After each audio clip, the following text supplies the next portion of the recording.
Hello, everyone. Welcome back to Peaceful Solution Character Education Certification course. We're in the acceptance unit tonight. Thanks for joining us. You can be seated if you're standing, wherever you are. And tonight we're going to be on page 70 of the acceptance unit of the Peaceful Solution Character Education Program. If you don't have a book, you can go online on the Peaceful Solution, official Peaceful Solution Facebook page, and at the top there's the character unit, and there's a little click down button that you can hit, and you should see the acceptance manual so you can follow along with us. We encourage everyone to get the manual to follow along with the words. Now we're going to be picking up on page 70, and we're going to be talking tonight about generalizations, stereotyping, and cliques. And we might even get into a little bit about bullying. But what we need to do first is we got to go back and rehearse just a little bit of what Chris covered last class. And he was talking about these barriers to forming friendships, and specifically about helpful ways on page 66 to deal with rejection. And the first one says we need to remember the stages of interaction, on page 63 about the barriers, or the page 63 where it says deciding to be friends, there's 4 steps.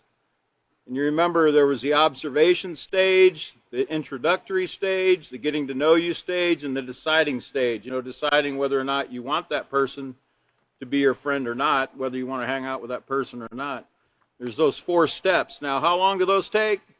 Well, it doesn't say, but you should take your time and choose your friends wisely. It shouldn't be something you rush into.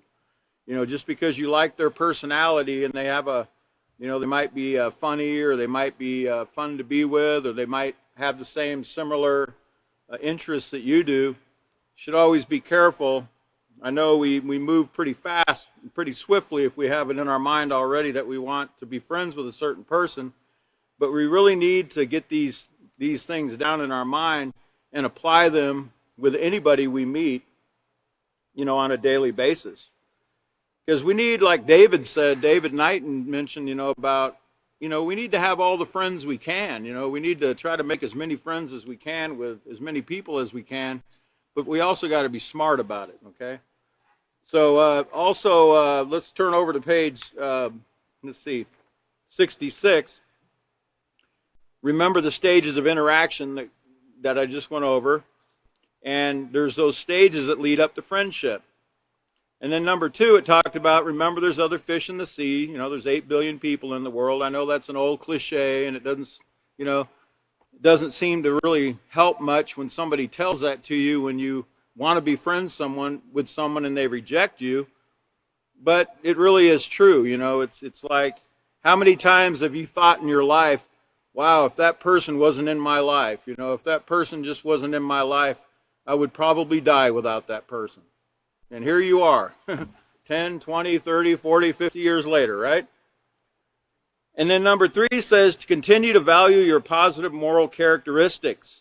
Being the best that you can be doesn't mean that everyone's going to appreciate you or even like you. Remember, is everyone going to love you just because you practice the Peaceful Solution Character Education Program? Not necessarily. There's some people that aren't really wanting to befriend somebody like a Peaceful Solution student that's polite, that's respectful, that's honest, etc. That doesn't mean one day they won't value you, but right now they might not value those things. So not everybody values a positive character. So don't be surprised if you get some opposition or if you get some persecution from people. And then number 4, don't feel like you have to get even with someone because they reject you. That's very important, okay? You don't start stalking them, or, you don't start, making obscene phone calls, or you don't start, retaliating against them in any way, slashing their tires or whatever, because they don't want to be your friend, right? Now, what kind of friend would you have been if that's something you would do to retaliate against somebody that doesn't want to be friends with you? What does that say about, it's possible, if you would be willing to do that, that person made the right decision not to be friends with you. Right? So think about that. Also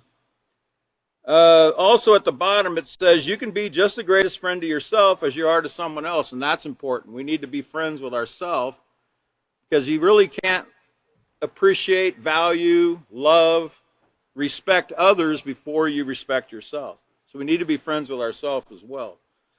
And then let's see, let's go ahead and also look a little bit at page 67. He talked about conformity, and it says sometimes when making friends you might find yourself conforming or changing the way you think, act, or feel in order to be fit in and be accepted. Because friendships are based on shared similarities, likes and dislikes, some conforming will naturally occur. And remember, it's okay to conform or to fit in. Chris used the analogy that we like to use about a sock. You know, when you put your sock on, it conforms to the shape of your foot, and it fits in. It should fit snugly on your foot. Well, it's the same with us when we want to fit in with other people, individual or groups of people. It's okay to conform, it says, but we always need to make sure we conform to something that's morally positive and beneficial, as it says in the middle of the page there. Because remember, conformity can be negative or positive. And we don't want to fit in with anything that brings harm to ourselves, the environment, or somebody else. And remember, positive conformity is when you're encouraged to obey proper authority. And I believe Chris kind of went over that proper authority with you, about proper authority meaning someone that's a true authority figure. Number one, it could be your parents, could be your teacher at school, could be your coaches, could be, you know, the janitor if he's put in charge, okay, at the school. That's proper authority. Now, you also need to remember people in authority positions might sometimes ask you to do something that you shouldn't do. That's not proper authority. A proper authority wouldn't do something like that. But even if they do, even if an authority figure asks you to do something that goes against what you're learning in the peaceful solution, you can politely and respectfully tell them, no, I cannot do that. Okay? There's no sense, you don't get, you know, rough with them or start disrespecting them because they're asking you to do something you shouldn't do. You should politely decline to do what they're asking you to do. And if they continue to ask you to do it, then you need to go to another authority figure and let them know what's taking place. And then positive conformity is when you're encouraged to obey proper authority, keep yourself and others safe, and you're encouraged to support and practice moral values.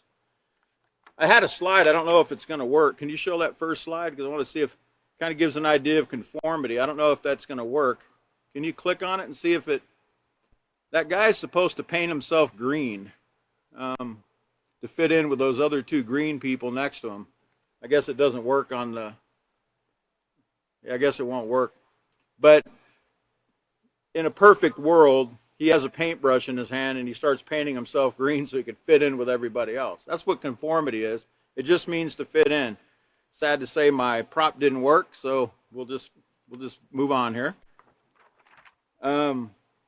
Okay, so negative conformity on page 68 is when you're encouraged to disobey a proper authority figure. We should only disobey, like I told you, when they ask us to do wrong, when they ask us to go against any of these principles that we're learning in the peaceful solution. Also, if you compromise your safety or the safety of other people, it's something you shouldn't conform to. It's something you shouldn't want to fit in with. You know, some of those things might be using drugs, drinking alcohol. Remember, you're a teenager. You know, in this level of in this level of the peaceful solution, you're dealing with teenagers. So drinking is illegal. They're not allowed to drink. Like in Texas, I think till they're 21. And depending on your area of the world, you know, they all have different rules. But here in Texas, it's 21. Unsafe driving, etc. You shouldn't want to conform to, you know, racing down the road. You shouldn't want to be doing things like that with your friends. That could endanger your safety and the safety of other people. Also, when you go against moral values that you've set your mind to follow. you shouldn't know. Like, wait a minute, this guy's actually doing it. Can we show that conformity slide? There we go. So it actually did work. Okay, so you see how he wants to fit in, and he painted himself to try to fit in with the others there. Thank you for the... Okay. All right, so anyway, on the bottom of page 68, it says, negative conformity is not the path to choose. If you follow this path, you'll hit a dead end. And that dead end could mean, you know, expulsion from school. It could be a dead end in a jail cell or a prison cell. It could be a dead end in a coffin. Just depends on the severity of the consequence we might receive. It could be a dead end of a bad reputation, okay, which takes a long time to develop a better reputation. So it says, stand up, speak out to all with a positive voice. And another important thing before we go on to page 70, on page 69 at the second paragraph, it says, as important as friends are, what's even more important is to make choices that show respect for yourself and others. If someone tries to talk you into doing something you know is wrong, stand up for what you know is right, even if it costs you your friendship. You know, as we say in the Peaceful Solution, you know, you need to stand for something or you'll fall for anything. You've got to stand up. If you know it's right, you know, be courageous, be bold, you know, be assertive. Remember, don't be disrespectful about it, but just let your friends know, look, this isn't something that I'm going to partake in, and it's something that you shouldn't do. You know, encourage them to make the right decision. A true friend will realize the importance of making right choices and will respect you for your decisions. In addition to this, a true friend will admit that he was wrong and thank you for helping him stay on the right track if he decides to, you know, to listen to your correction. But let's say he doesn't listen to your correction. Let's say you lose that friendship. Does that mean that person might someday, does that mean he'll never, you know, stop doing what he's doing and he might start making right choices and you might win your friendship back again? Yeah, he might decide one day, you know, that you were right, and he might decide, hey, you know, he was right. I'm going to change my life. And then you can gain that friendship again. It's not like you're losing it forever, right? You could possibly get it back. But you have to stand firm on your belief and not let somebody drag you into what they're doing. And you need to stay on the right track. He or she might even be interested in knowing how you became so firm in your moral characteristics. Wouldn't that make you feel great? Wouldn't that make you feel great if you chose to lose a friendship and then later on that person decided that, you know, that you were right, and they came back and they said, you know, I want to be your friend again. I want to stop doing this thing. And then they ask you, you know, what was it that you knew that I didn't know that made you so firm in what you stood for? And you could share with them what you learned in the Peaceful Solution, right? And you can invite them to class too. So it says, let's go over to page 70. We'll go ahead. Actually, we'll go back to LP. We're going to look at the lesson plan here. LP 4D, step number 6. We'll go over this. It says, tell students that often people form a mental picture of how they think someone's going to be before they get to know the person. When they do this, they prejudge the person to fit into a particular category. Explain to students that this can affect who they choose to be friends with. Have students turn to page 70 and 71 in their handbook and read the section entitled Generalizations, Stereotyping, and Cliques. I know a lot of people, they pronounce that cliques, but the actual real pronunciation is clique. You can look it up in the dictionary. Remind students that it's important to be willing to accept the differences of others and show proper respect. So let's turn to page 70 and we'll look at generalizations, stereotyping, and cliques, or cliques. Now, sometimes fitting in and being accepted means finding the group of friends that you're most comfortable with. Wanting to be around those who share similar interests and values is normal, but it doesn't change the fact that we are individuals. Even though it is a fact that no two people are alike, there are those who form opinions and make statements about others that make it appear that specific groups of people are alike in certain ways. These statements are called generalizations. and they are usually nothing more than someone's opinion that is made to sound like a fact. And remember, we went over this thing about generalizations back in chapter 2, and how making generalizations about people can create conflicts, can create hatred, can create wars and death. Now, generalizations are usually inaccurate and unfair. Here are some examples of common generalizations. Blondes are dumb, silly, or dizzy. Okay, well, I know a little bit about that one, because when I was younger, my hair was a little blonder than it is now. I didn't consider myself dumb. In fact, I knew a lot of people that had blonde hair, and they weren't dumb. Do you think that's a fair statement to say everyone with a certain hair color is silly, dumb, or dizzy? Absolutely not, right? I'm gonna get to something real quick, and then I'm gonna show you another slide.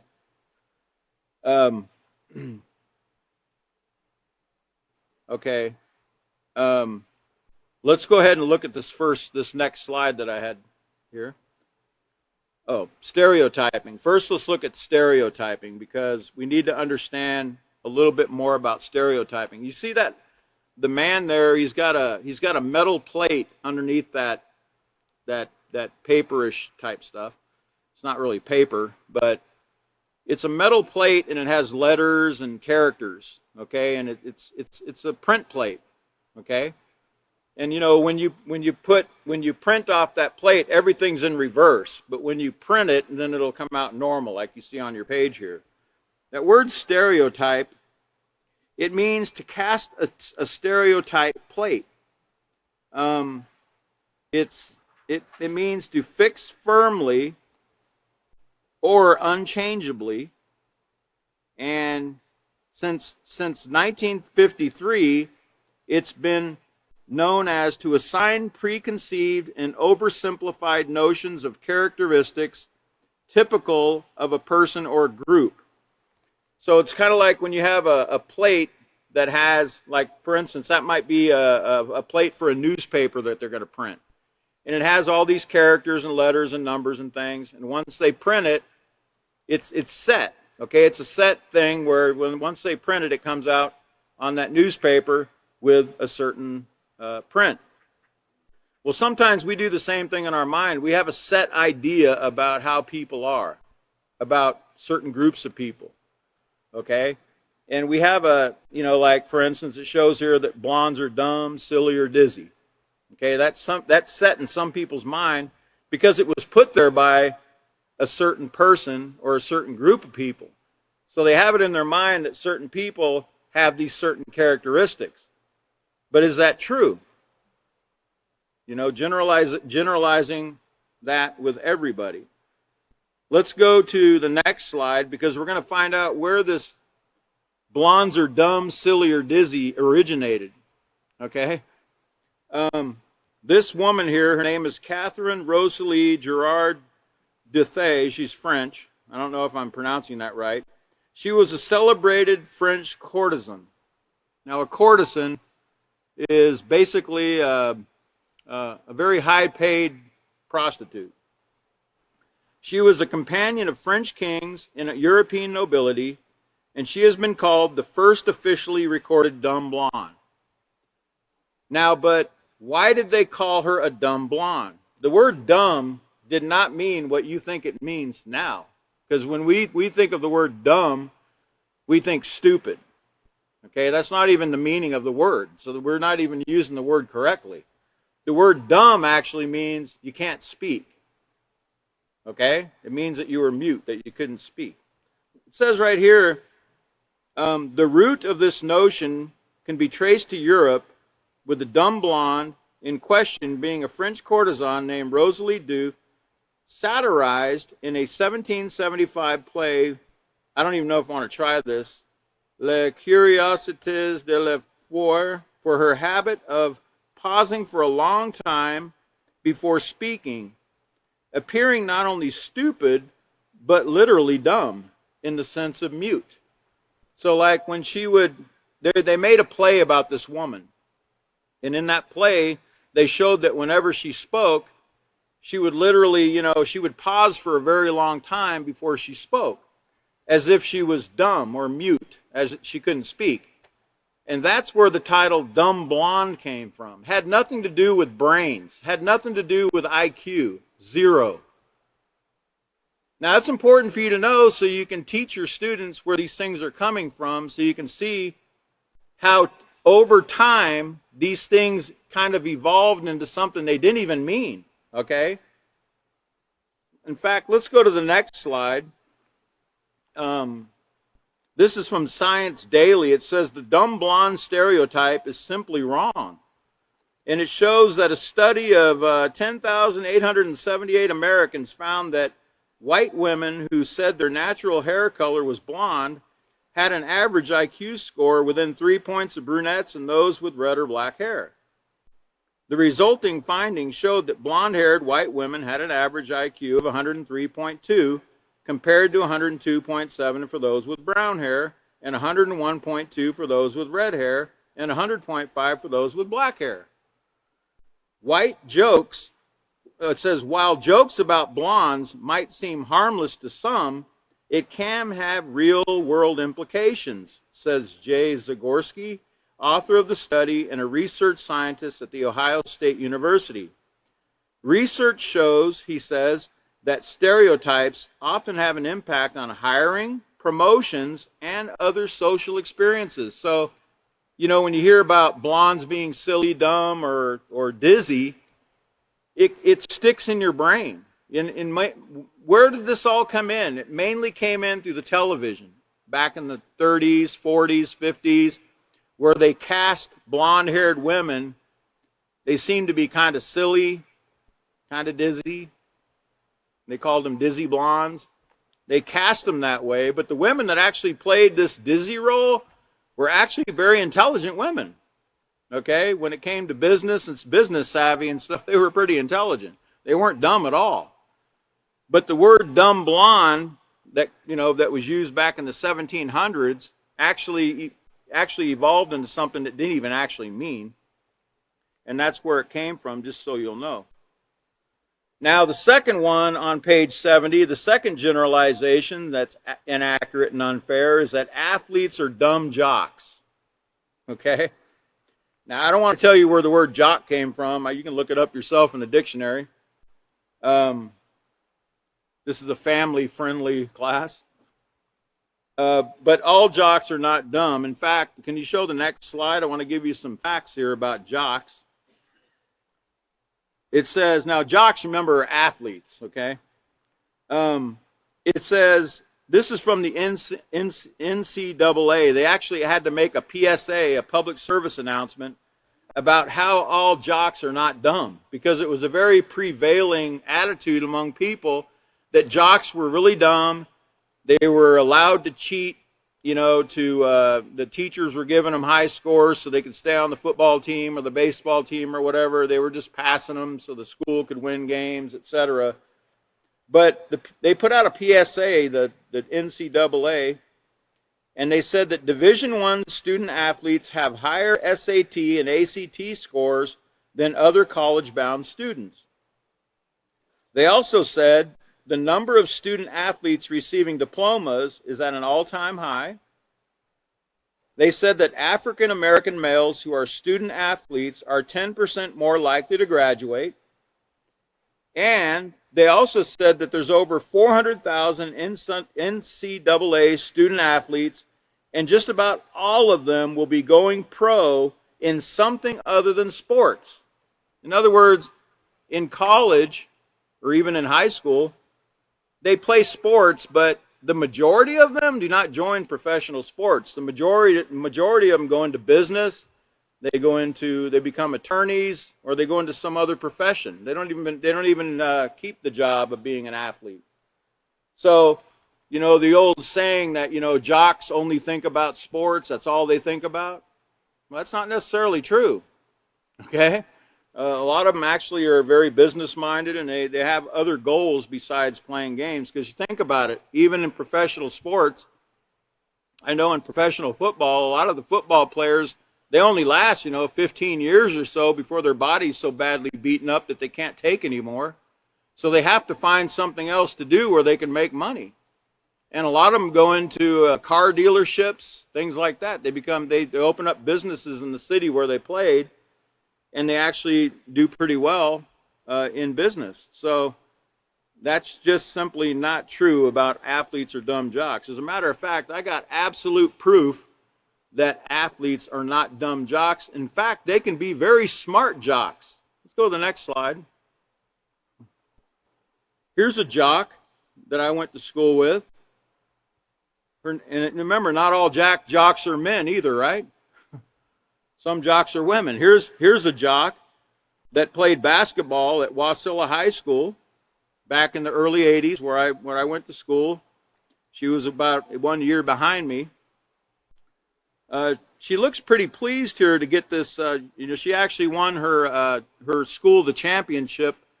She had a free throw that won the game, and they won the championship that year. But I think she looks a little more pleased in the picture on the right where she got her invitation to the Peaceful Solution Character Education Program Building Moral Excellence Award Ceremony. I think she looks a little more pleased there than she did getting that sports award. So that's a smart woman right there. That's a smart woman to promote the peaceful solution to everyone in the world like that. So are all jocks dumb? Absolutely not. It's a very brilliant jock right there. Okay, and then the third bullet point there, it says smart or studious people are geeks. Smart or studious people are geeks. I have my own personal opinion about why people do that. They call them geeks, and they ridicule people that like to study and they like to pay attention to what the teacher's telling them to do in class. A lot of it has to do with their inability to practice the same self-control that the person that they're watching doing that is doing. It's called jealousy. I know I used to be involved in the teasing and the teacher's pet thing as well. And we used to call them geeks and nerds, etc. But let's go to the next slide. Actually, that word geek has evolved. It's another word that's evolved over time, and now it's not even such a bad word to people anymore, as we're going to read here. But here's where the term originated, the term geek. The term geek is often used interchangeably with the term nerd. The word comes from the English dialect geek or geck, meaning a fool or freak. From Middle Low German geck.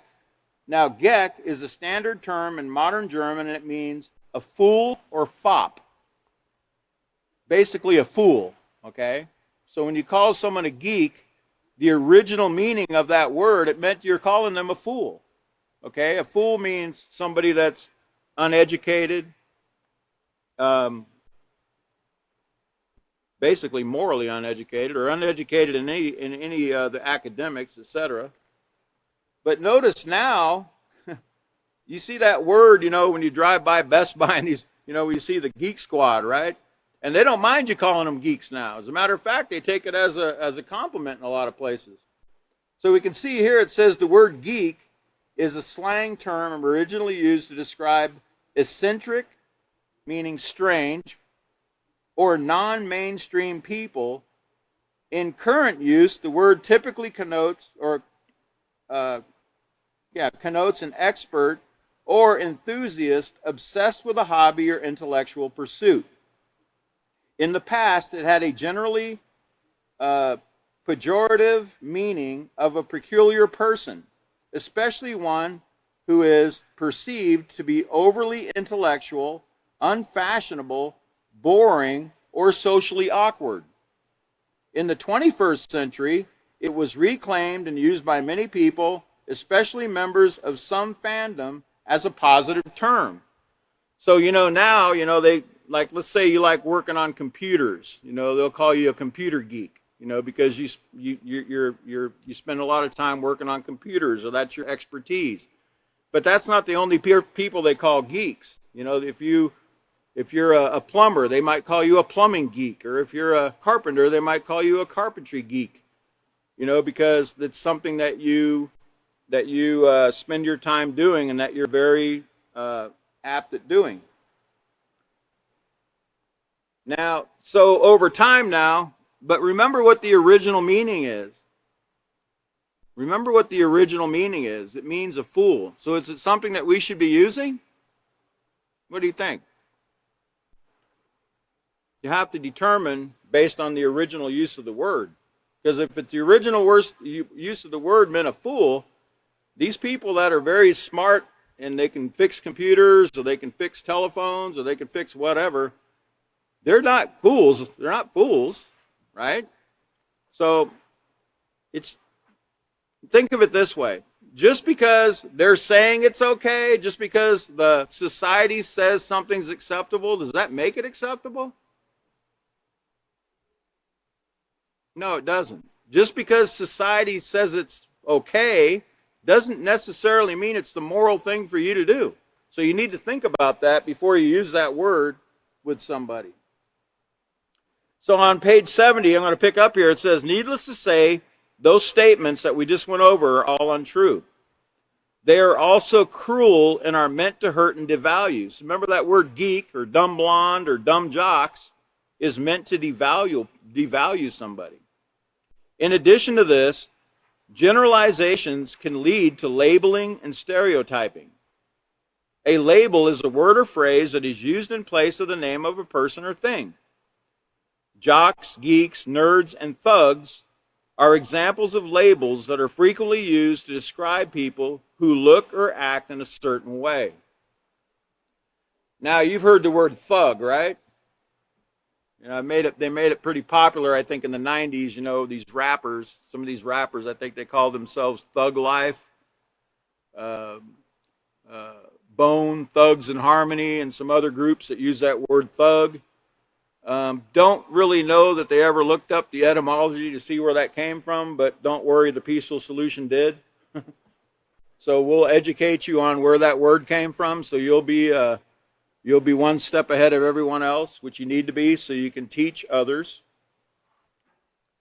Can you go ahead and show that next slide? There's your original thugs right there. See those guys? Do they look like the thugs you would think they are?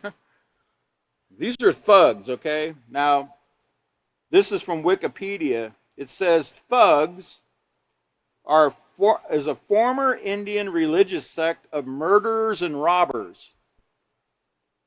Now, when it says Indian, it means from India, okay? Also called fansigers or stranglers. You see that picture where they got the guy laying down there? Those are thugs, Indian thugs. They would take the person, they would tie them up, and then they would rob them, and they would strangle them, as they're doing in that picture right there. That's what a thug is. Okay, it didn't originate in America, it originated in India. It says, membership was primarily hereditary, however that works, and included both Hindus and Muslims, but all were devotees of the Hindu goddess Kali, the black one, it says. An important goddess in popular Hinduism and Tantra. And now, don't generalize and think that everyone that is Indian or Hindu is a thug. That's not what this says. It says that this was a certain group of people, a small group of people, that were robbers and thieves that would tie people up and strangle them to death and take their money. Okay, that's where the word thug came from. Okay, so when we call, so I know I heard recently on, I believe it was NPR, I read an article about the use of the word thug. And I think it was President Obama and a couple other individuals, when they were describing some rioting that was going on, I think in Baltimore a few years ago, they used the word thug to describe the people that were doing the that were breaking into stores and destroying property. And every time the use of the word thug was used, it was used against black people that were committing crimes. And each time that those persons used the word thug, they had to recant their statement and say, hey, I didn't mean to use that word. I didn't mean to say that word. Because it is a very disparaging term. Even though certain people use the term or call themselves thugs, or they use the word thugs, like in songs, or, they call themselves thugs in music, etc. They really don't like that term. It's a very hateful term, and a lot of people will fight over that term. So it's not something that we should be using. We shouldn't be calling people thugs. If people rob people, or they steal, or they do things to bring harm to people, well, then we don't need to generalize, or we don't need to name call. We don't need to use names against them. And remember what I said, everybody that's called people thugs, they generally aimed it at black people. And they had to recant. Even the black people that used that word thug had to recant and say, yeah, I used the wrong term. I apologize. I should have never used that word. Okay? Okay, so it says, let's see. Back on page 70. Jocks, geeks, nerds, and thugs are examples of labels that are frequently used to describe people who look or act in a certain way. You are already familiar with the negative effects of stereotyping others from Chapter 2. Accepting diversity. Did you know that because of generalizations, people within your own culture and within your own schools are stereotyped? Some common examples of stereotypes are all tall, black young men like basketball, or that girls are not as smart as boys. Now, I know that's not true. Usually when I needed answers in school, I had to go to the girls to get the answers. They were very studious, most of them. How do you think stereotyping and labeling others would affect your ability to interact and communicate? Do you think you're going to make friends by doing that if you generalize this with people? Are you going to be willing to even try to make friends with certain people that are different than you? No. And you're going to probably miss out on a really great friendship if you do that. It says, if you believe a generalization about someone, will you be more or less likely to get to know the person? These questions help us to realize the dangers of generalizations, stereotyping, and labeling. If we believe these unfair and cruel ideas about others, it will negatively affect the way in which we relate and the effort we're willing to put forth in getting to know them. Now, look at that word cruel. It's using the word cruel here. I've heard it twice now about using these generalizations. Blondes are dumb, silly or dizzy, athletes are dumb jocks, and smart or studious people are geeks. It's saying that's cruel. Do we want to use cruel language if we're a peaceful solution student? Should we use the word geek? Not if we go back to the original use of the term. Remember, generalizations create barriers to getting to know people for the unique individuals they are. Okay? And we're going to get into more about this when we get to clicks here on page 71. It says, people tend to automatically identify with those who share the same hobbies and interests. For example, someone who's a cheerleader is more likely to make friends with others who are also cheerleaders because they practice together and have a common bond. However, get this, if you exclude others from your circle of friends because they're not cheerleaders, then you are well on your way to forming what are called cliques or cliques. Cliques or cliques can also pose barriers to developing friendships.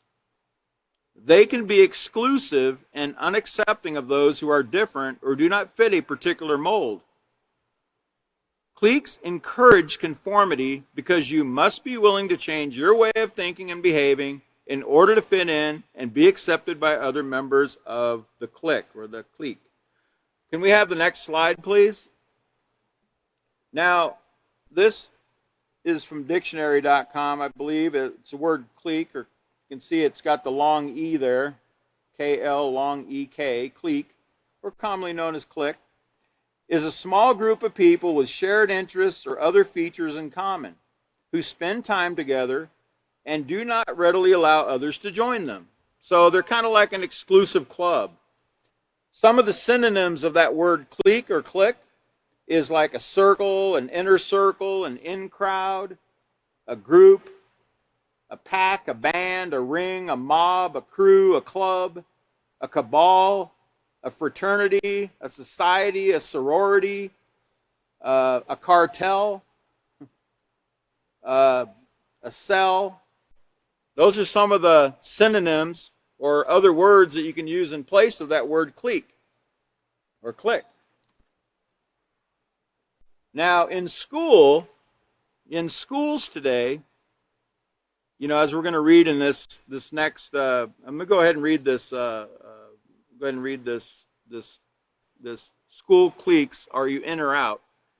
By Samantha Tay. It says, every day when I walk through the halls of my school, I see the sports jocks, the hot babes, the plain Janes, the geeks, the loners, the troublemakers. The list is endless. They got all kinds of names, okay?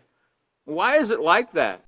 And how can I or any other teenager fit in this crazy world of cliques we call school? Some teens think cliques are just a normal part of school and give a sense of security and belonging. If you have a clique, you have a place where you belong. But others say that cliques force you into being like everybody else. Quote, to me, cliques are just a way of conforming and fitting some mold. That's really the only purpose they serve, says Claudia, 19. At their worst, cliques can isolate people, making some teens total outcasts, while others rule the school. In some schools, many teens say some cliques at their school definitely have the power.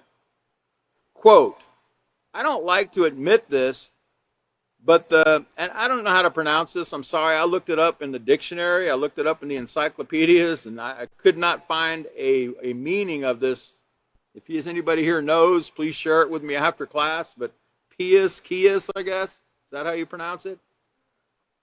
I'm guessing it means like prissy people or something, you know, like uppity type people, or I'm just kind of guessing, but if anybody knows, please share your knowledge with me, okay? I don't like to admit this, but the PSCEP and the perfects join together and reign over everyone else, says Jamie. So what can we do? Some teens say they reject cliques and have different groups of friends. I say, instead of fearing what other people think, be brave. Say hello to someone who's walking alone down the hallway. Invite somebody to sit with you if they don't seem to know anyone. There's so much more to people than the stereotypes we give them. I think life would be so much simpler if we could all accept one another and praise our uniqueness. And that's, again, from the title, School Cliques, Are You In or Out? By Samantha Tay. Again, it's a very interesting thing that this is something that's been going on for years and years and years. I remember back when I was in school, we didn't have as many as they do now. They've got a whole list now of cliques or cliques of people. And let's go to the next slide. I'll show you some of them, and then I'll tell you about the ones that I did know. Uh-oh, I just lost something here. That's called the hierarchy of cliques in school. And that's mainly, you know, all those are really more so in the high school, but cliques can also be found in 4th and 5th grade, it says. So don't fool yourself. It ain't just in the high schools. These are different groups. Let me get to the slide here. Okay, so it says at the top of the pyramid there, of the cliques, the school cliques, the hierarchy, you have the populars. That's usually, you know, the pretty girl or the handsome guy, or, you know, the the ones that dress real nice or rich and have a lot of money or something, or their parents are really well-to-do or something. You have the populars, the jocks, the floaters. Floaters are people that kind of go between groups. They don't stick with any one group. They just kind of float around to different groups. Then you have the good-ats. Those are the well-rounded and well-liked people. And then you have the fine arts cliques, people that are skilled in artistic endeavors. Then you have the brains, the brainiacs, right? That's people that excel academically and take advanced classes.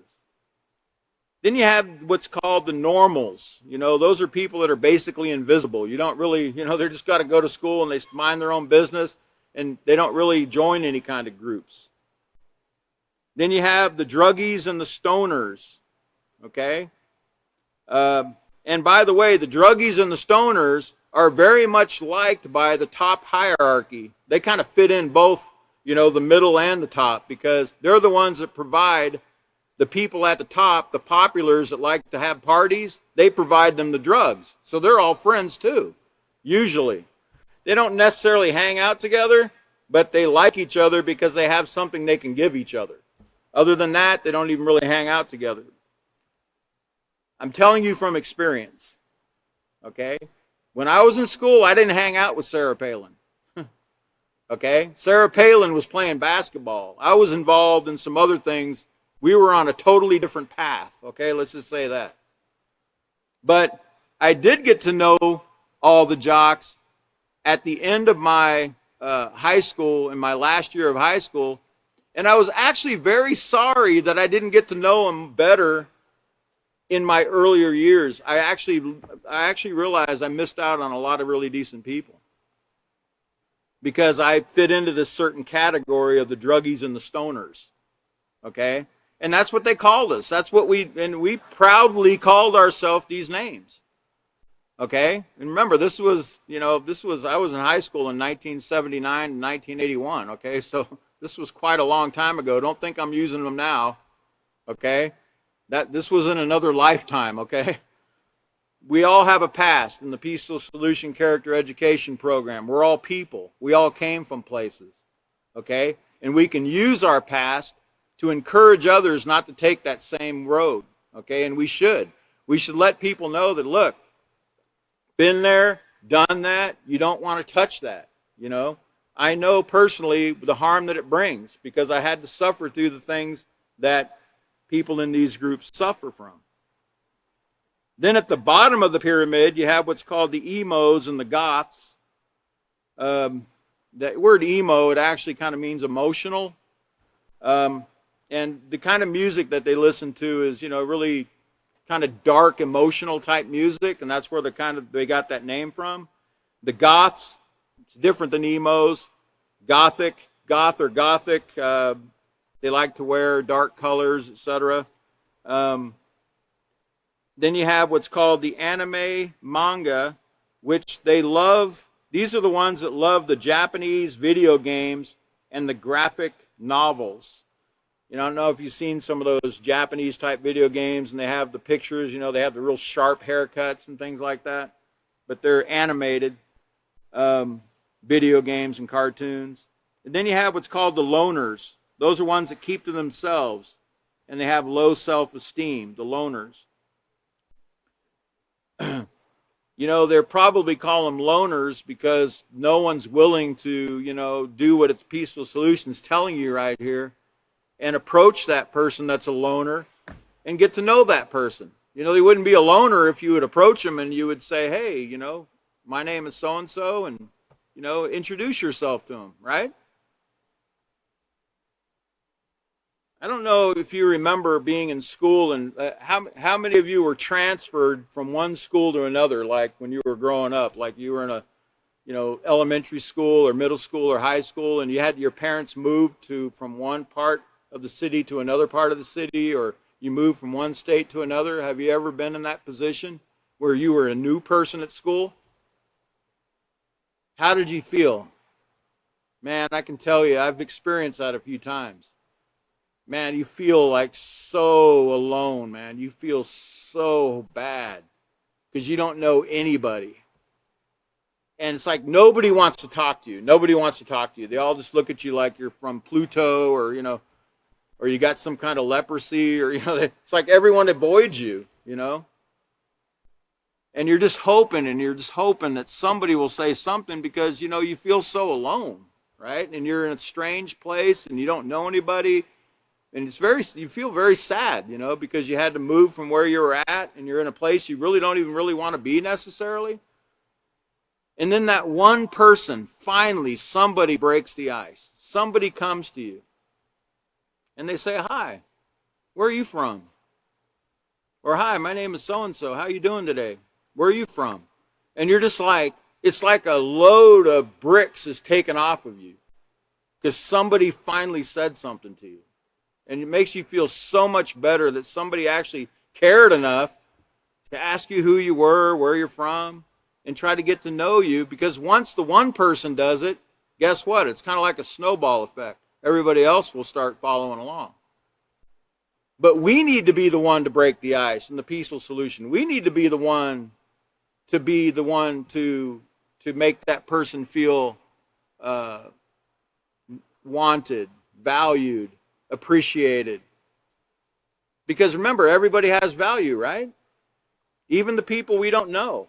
Even if, I don't care if they're wearing black fingernail polish, and they've got the gothic, the goth or the emo look or whatever, they could actually be a very great friend.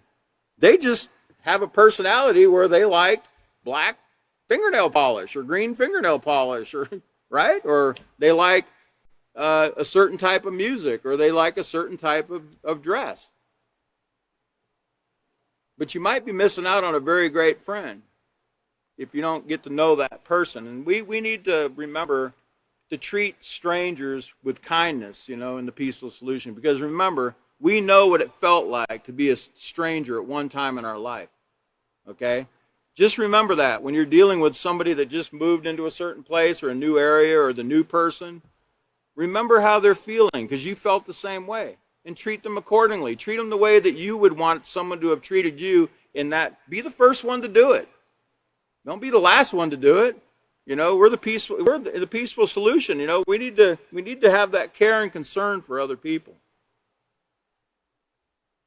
Okay, so can you go to this next slide for me? Now, cliques sometimes form around common interests, but the social dynamics are very different. Cliques are usually tightly controlled by leaders who decide who is in and who is out. The kids in the clique do most things together. Someone who has a friend outside the clique might face rejection or ridicule. And this is when cliques are not a positive thing, when this takes place. Because remember, everyone wants to basically hang around people that have common interests, common goals, etc. There's nothing wrong with that.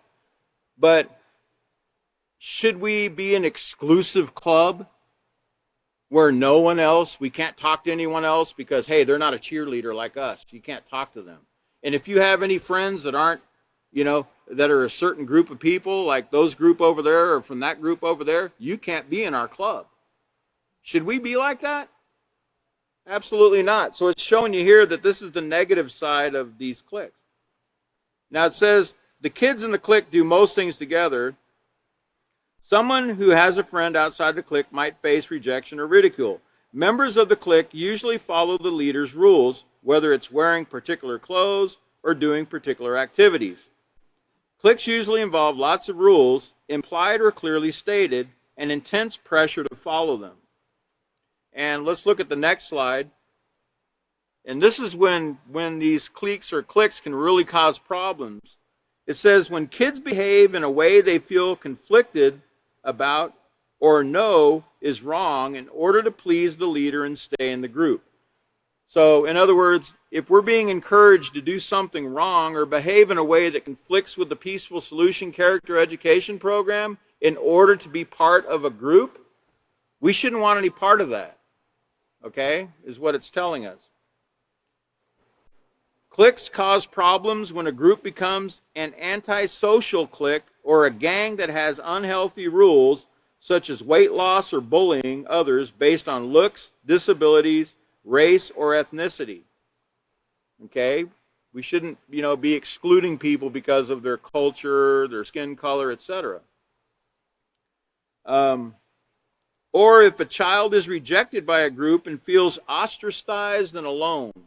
That ostracized means, cast away, like, you're a social outcast. No one wants anything to do with you. That's a negative click when that takes place. Okay, with none of these things should be taking place. We shouldn't want to be joining groups that are like this. Okay, in fact, we should be educating them. That really, when you do that, you're missing out on a lot of people that you could actually make really great friends with when you do that. So. Okay, I see that I'm really not going to have time to go back or to go into the next part about bullying, so we're gonna stop at that point. But I want you to be thinking about, this generalization, the stereotyping, the cliques or cliques. You can call it whatever. I guess people know it as cliques, but I'm just trying to be dictionary appropriate. But remember, these kind of statements, blondes are dumb, athletes are dumb, etc., these are all hurtful and cruel. And we don't want any part of cruelty in the peaceful solution, right? We want to be kind, considerate, respectful to all people, regardless of how they look, etc. And, there is a lot more different groups that I've even discussed tonight. You've got the skaters, you've got the rich people, they got the gangstas, the preps, they got all kinds of different labels that they put on people. But I guarantee you, out of all those groups that they label, there's always some really great people in those groups, okay? There always is. I had to learn the hard way growing up that I missed out on a lot of great friendships. I found out toward the end of school when it was too late to make the friendships, that I missed out on a lot along the way because of my generalization of people and my feeling comfortable being in a certain group. So anyway, that's where we're going to stop tonight. Next time we'll pick up on page 72. Bullying is bad news. The next class will be on Wednesday. What's the date? Today's 9/19, so it'll be on the 22nd? Yeah. Wednesday the 22nd at 5:30 p.m. Okay? Everybody tuning in, please take note of that. Wednesday, the 22nd at 5:30 p.m. Thank you for joining us, and everybody have a great evening.